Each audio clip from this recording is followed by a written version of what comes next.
اعوذ باللہ من الشیطان الرجیم بسم اللہ الرحمن الرحیم۔ محترم ناظرین، السلام علیکم ورحمۃ اللہ۔ آج ہمارا موضوع ہے ماں مہدی کا ظہور کب ہوگا، ماں مہدی کون ہے۔ ناظرین، ماں مہدی کا ظہور قرب قیامت کے قریب ہوگا، یعنی آپ کا ظہور ایک قسم قیامت کی نشانیوں میں سے ایک نشانی ہے۔ قیامت کے دن کی علامات اور نشانیاں ایسی چیز ہیں جو قیامت سے پہلے رونما ہوں گے، اور ان کا مطلب یہی ہوگا کہ قیامت بالکل قریب آ گئی ہے۔ ان نشانیوں کو چھوٹی اور بڑی نشانیوں میں تقسیم کیا گیا ہے، چنانچہ ان میں سے چھوٹی علامات عمومی طور پر ایسی ہیں جو بہت پہلے رونما ہوں گی، اور ان میں سے کچھ ایسی بھی ہیں جو رونما ہو کر گزر چکی ہیں۔ قیامت کی چھوٹیاں نشانیاں بہت زیادہ ہیں، متعدد حدیث میں ان کا تذکرہ ملتا ہے۔ محترم ناظرین، انس بن مالک رضی اللہ عنہ بیان کرتے ہیں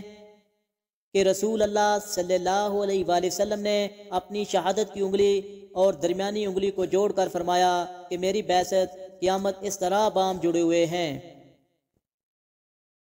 حضرت ابو ہریرہ رضی اللہ عنہ بیان کرتے ہیں کہ رسول اللہ صلی اللہ علیہ وآلہ وسلم نے فرمایا، اس ذات کی قسم جس کے قبضہ قدرت میں میری جان ہے، دنیا اس وقت تک ختم نہیں ہوگی جب تک لوگوں پر ایسا دن نہ آ جائے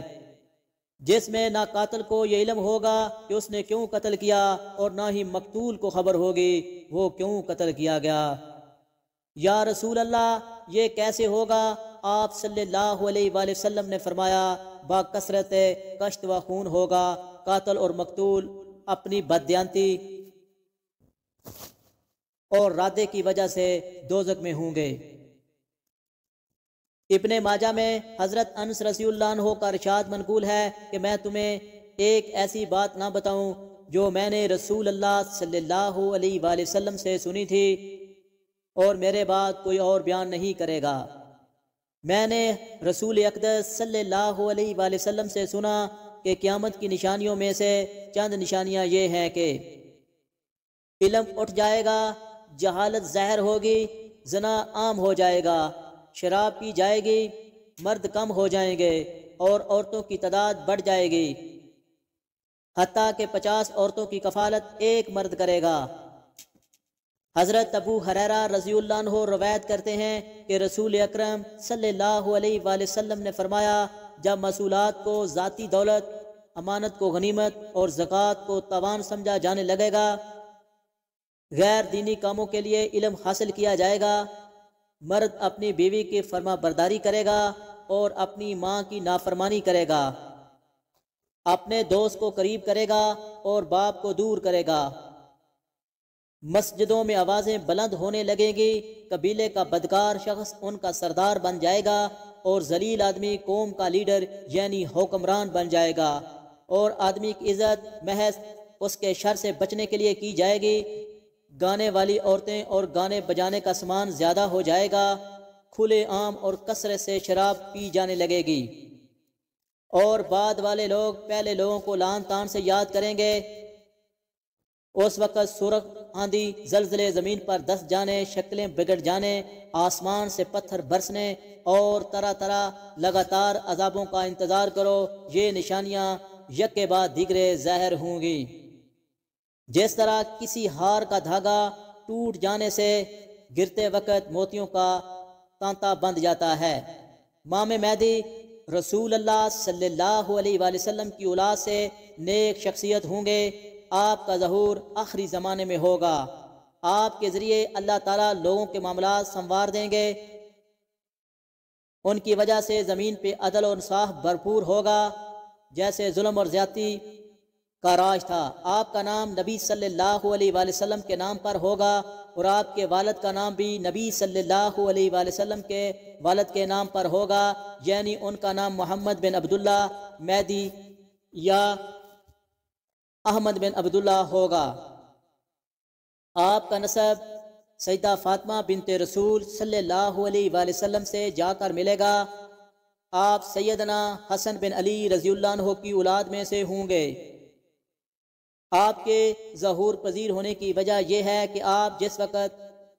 ظہور ہوگا اس وقت زمانے کے لوگ بہت بگڑ چکے ہوں گے اور زمین پر ظلم اور زیادتی کا راج ہوگا، ماہ مہدی کے ظہور سے قبل سورج ایک خاص نشانی سے طلوع ہوگا، اور سورج کا مغرب سے طلوع ہونا نہیں ہوگا، بلکہ ایک اور نشانی ہوگی، مشرق کی طرف سے ایک بڑا روشن ستارہ بڑی لمبی دھم والا طلوع ہوگا۔ دنیا دیر تک اس کو دیکھے گی۔ ماہ مہدی علیہ السلام کی آمد سے قبل رمضان المبارک کی پہلی تاریخ کو سورج گرہن ہوگا، اور ایک ہی رمضان میں 2 بار سورج گرہن ہوگا، اس سے قبل کبھی نہیں ہوا ہوگا۔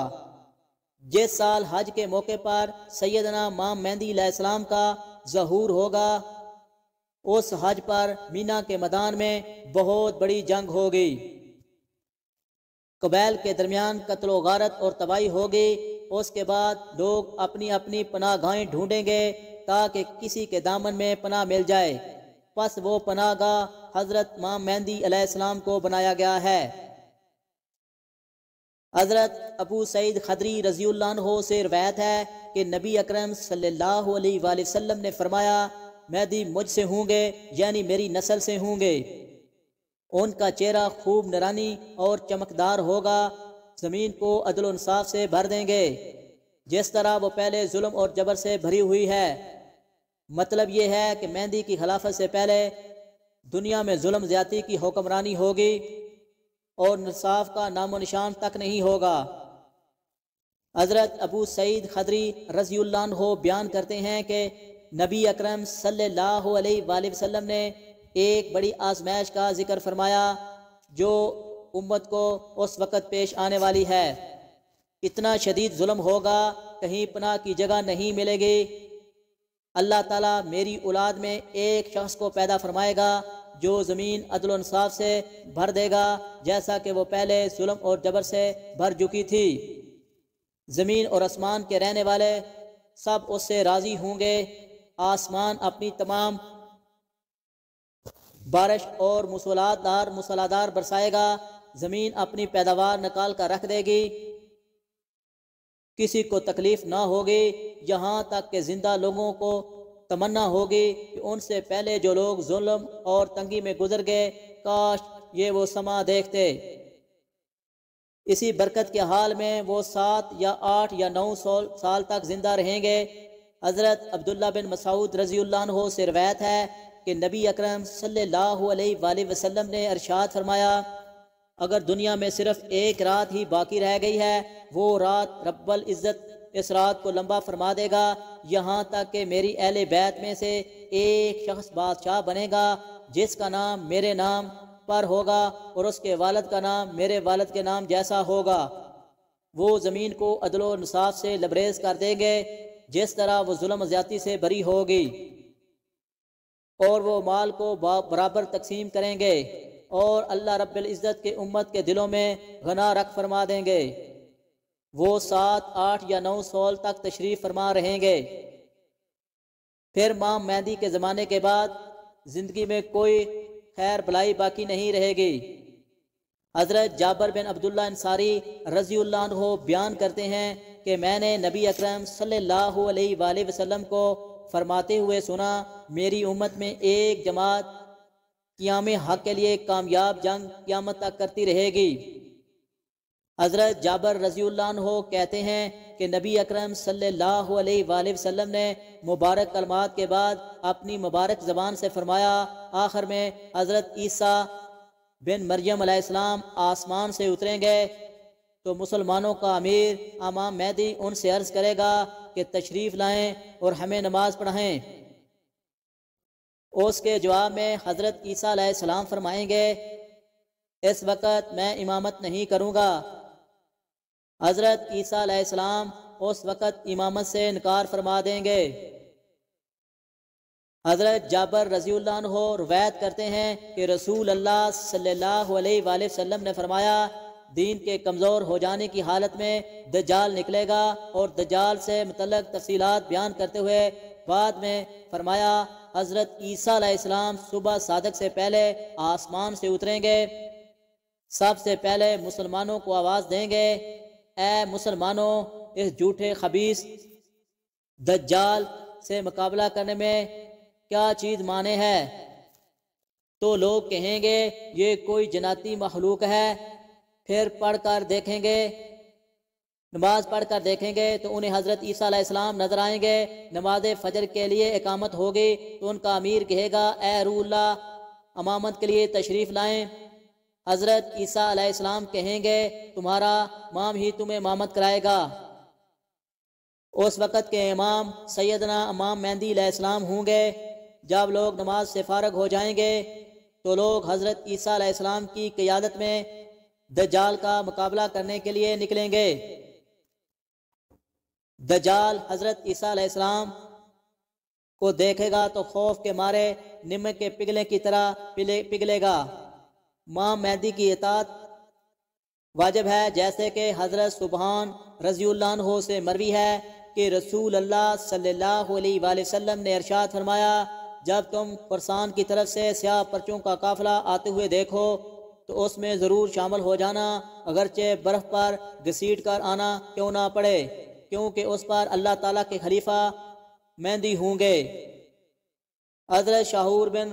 حوصب رضی اللہ عنہ سے روایت ہے کہ نبی اکرم صلی اللہ علیہ وآلہ وسلم نے ارشاد فرمایا کہ محرم کے مہینے میں آسمان میں کوئی آواز دے گا خبردار آگاہ ہو جاؤ، بے شک فلاں بندہ اللہ رب العزت کا چنا ہوا شخص ہے، بس تم اس کی بات کو سنو اور ان کی اطاعت کرو۔